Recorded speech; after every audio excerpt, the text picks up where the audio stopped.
नमस्कार।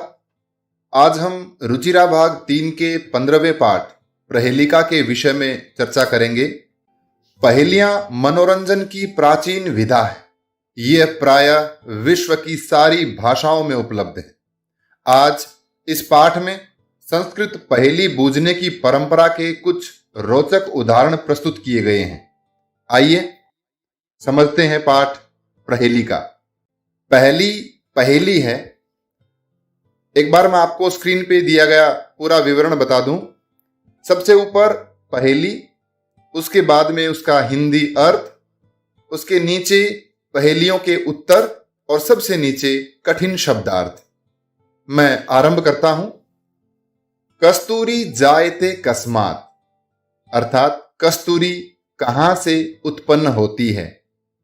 को हंती करिणाम कुलम, को हंती अर्थात कौन मारता है, करिणाम हाथियों के, कुलम यानी कुल को, वंश को, हाथियों के कुल को कौन मारता है। किम कुर्यात कातरो युद्धे, किम कुर्या क्या करता है, कातरो अर्थात कायर व्यक्ति, युद्धे मानी युद्ध में, कायर व्यक्ति युद्ध में क्या करता है। मृगात सिंहः पलायते, मृगात मृग से, सिंहः शेर, पलायते भागता है, अर्थात हिरण से डरकर शेर भागता है। ये कुल 4 पंक्तियां यहां दी गई हैं। पहली 3 पंक्तियों में प्रश्न पूछे गए हैं। आप सभी पंक्तियों के अंत में देख सकते हैं प्रश्नवाचक चिन्ह यहां दिया गया है। पहली पंक्ति का उत्तर, चौथी पंक्ति का पहला शब्द मृगात अर्थात मृग से। कस्तूरी मृगात जायते, कस्तूरी मृग से उत्पन्न होती है, हिरण से। को हंती करिणाम कुलम, इसका उत्तर अंतिम पंक्ति का दूसरा शब्द सिंहः, सिंहः हंती करिणाम कुलम अर्थात हाथियों को शेर मारता है। किम कुर्यात कातरो युद्धे, कायर व्यक्ति युद्ध में क्या करता है, इसका उत्तर है अंतिम पंक्ति का अंतिम शब्द पलायते अर्थात कायर व्यक्ति युद्ध में भागता है। यहां केवल इन पंक्तियों के उत्तर जानना ही पर्याप्त नहीं है।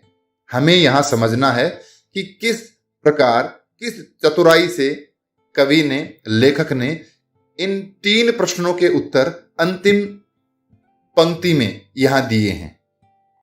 वही श्लोक जिसमें पहेलियां बूझी गई हैं और उसी श्लोक की अंतिम लाइन जिसमें उत्तर भी बता दिए गए हैं।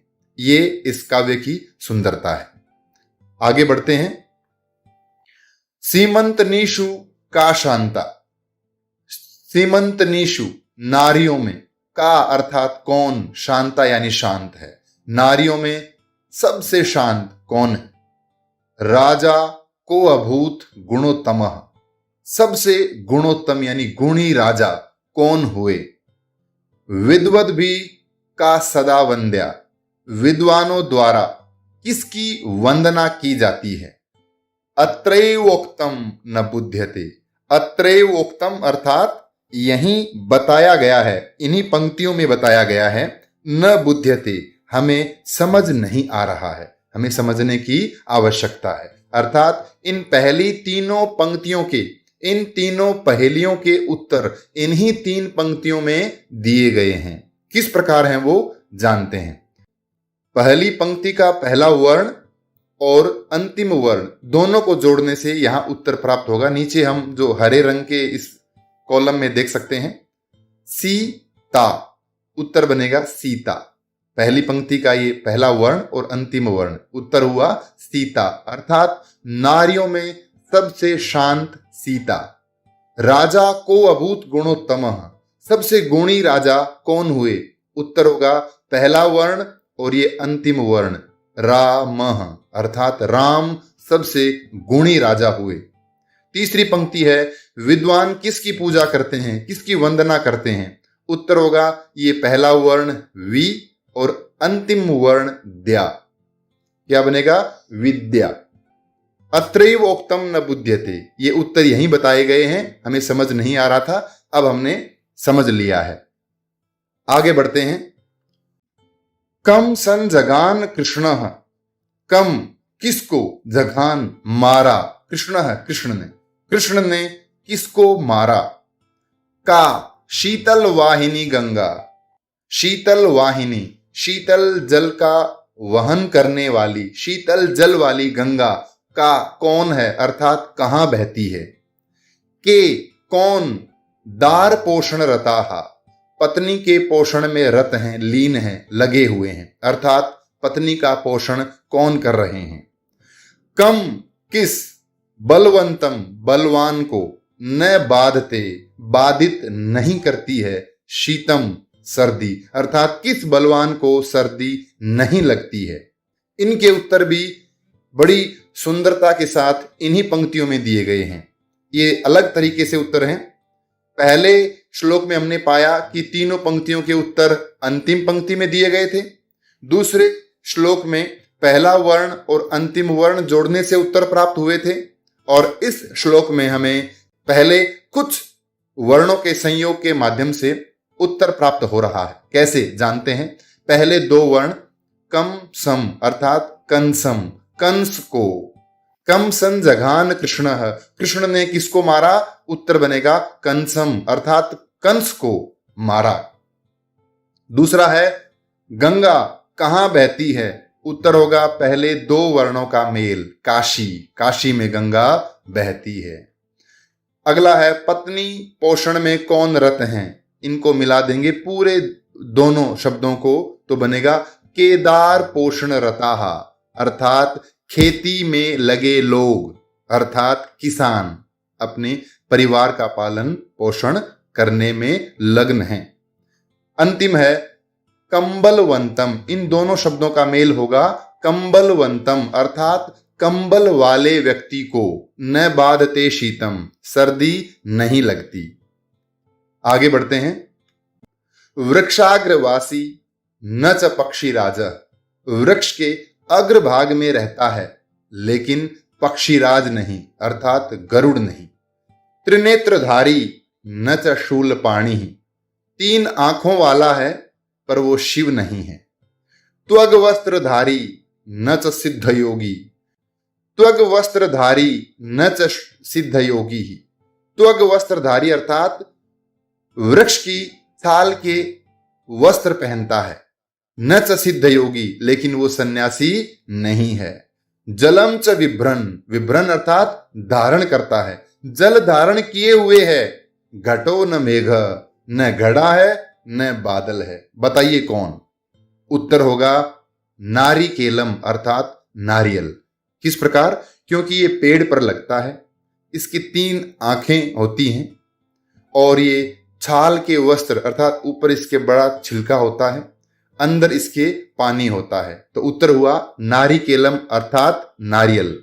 आगे बढ़ते हैं। भोजनांते च किम पेयम, भोजनांते भोजन के अंत में यानी भोजन करने के पश्चात, किम पेयम क्या पीना चाहिए? जयंतः कस्य वै सुतः, जयंत किसका पुत्र है? कथम विष्णु पदम प्रोक्तम, विष्णु पदम अर्थात मोक्ष स्वर्ग को कैसा कहा गया है? तक्रम शक्रस्य दुर्लभम, तक्रम अर्थात छाछ, शक्रस्य इंद्र का, दुर्लभम अर्थात दुर्लभ है, उसको प्राप्त करना कठिन है। इन पहली तीन पंक्तियों के उत्तर अंतिम पंक्ति के ये तीन शब्द हैं। भोजनांते किम पेयम, तक्रम अर्थात छाछ, भोजन के बाद छाछ पीनी चाहिए। जयंतः कस्य वै सुतः, जयंत किसका पुत्र है? उत्तर होगा ये शब्द शक्रस्य। कथम विष्णु पदम प्रोक्तम, स्वर्ग को मोक्ष को कैसा कहा गया है? दुर्लभम अर्थात दुर्लभ। अब हम चर्चा करेंगे अभ्यास कार्य पर। श्लोकांशेषु रिक्त स्थानानि पूरयत, श्लोक में जो रिक्त स्थान दिए गए हैं उनको हम पूरा करते हैं। हेमंतनीषु का शांता, राजा को अभूत गुणोत्तम, कंसन जघान कृष्णः, का शीतल वाहिनी गंगा, केदार पोषण रताः, कम बलवंतम न बाधते शीतम, वृक्षाग्रवासी न च पक्षी राजः, त्रिनेत्रधारी न च शूलपाणी।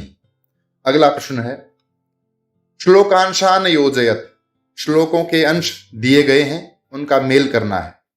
किम कुर्यात कातरो युद्धे मृगात सिंहः पलायते विद्वद भी का सदा वंद्या अत्रैवोक्तम न बुध्यते कम संजघान कृष्णः का शीतल वाहिनी गंगा कथम विष्णु पदम प्रोक्तम तक्रम शक्रस्य दुर्लभम।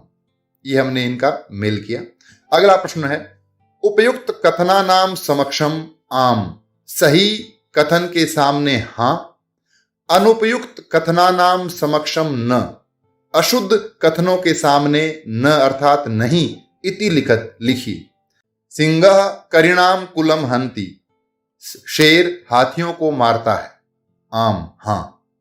कातरो युद्धे युध्यते, कायर व्यक्ति युद्ध में लड़ाई करता है, न नहीं। कस्तूरी मृगात जायते, कस्तूरी मृग से उत्पन्न होती है, आम। मृगात सिंह पलायते, हिरण से डरकर शेर भागता है, उत्तर होगा नहीं। कंसः जघान कृष्णम, इसको समझने की आवश्यकता है। कंसः, कंस ने, जघान मारा, कृष्णम कृष्ण को, कंस ने कृष्ण को मारा, उत्तर होगा नहीं। क्यों? क्योंकि कृष्ण ने कंस को मारा था। तक्रम शक्रस्य दुर्लभम, इंद्र की छाछ दुर्लभ है, नहीं।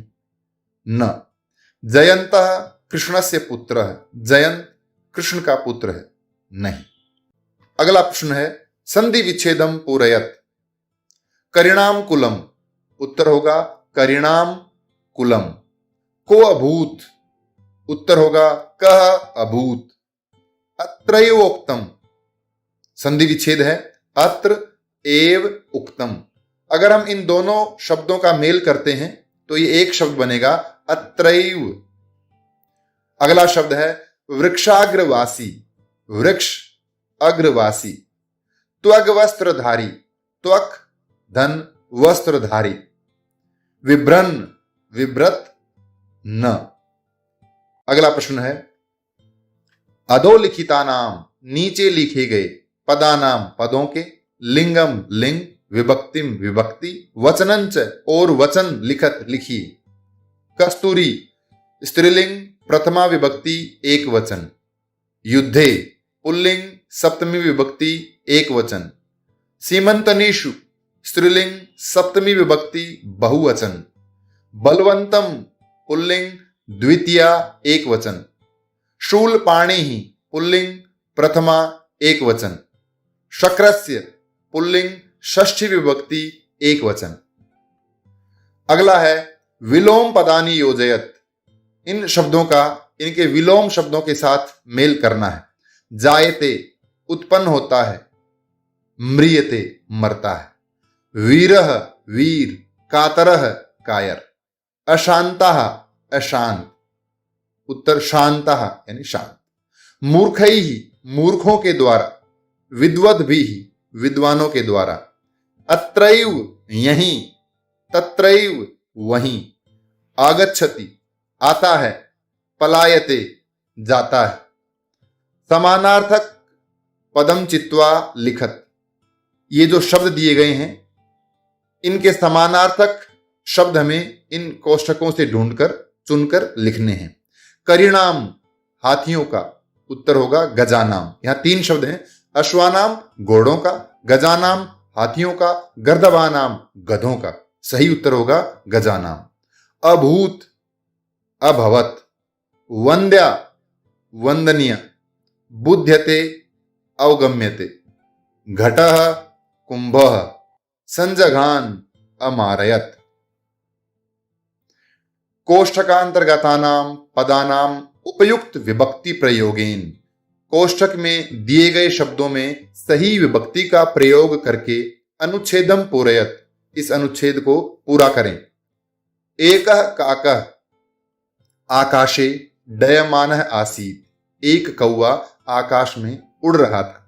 तृषार्तः प्यासा, सह वह जलस्य अन्वेषणम करोति, पानी की खोज करता है।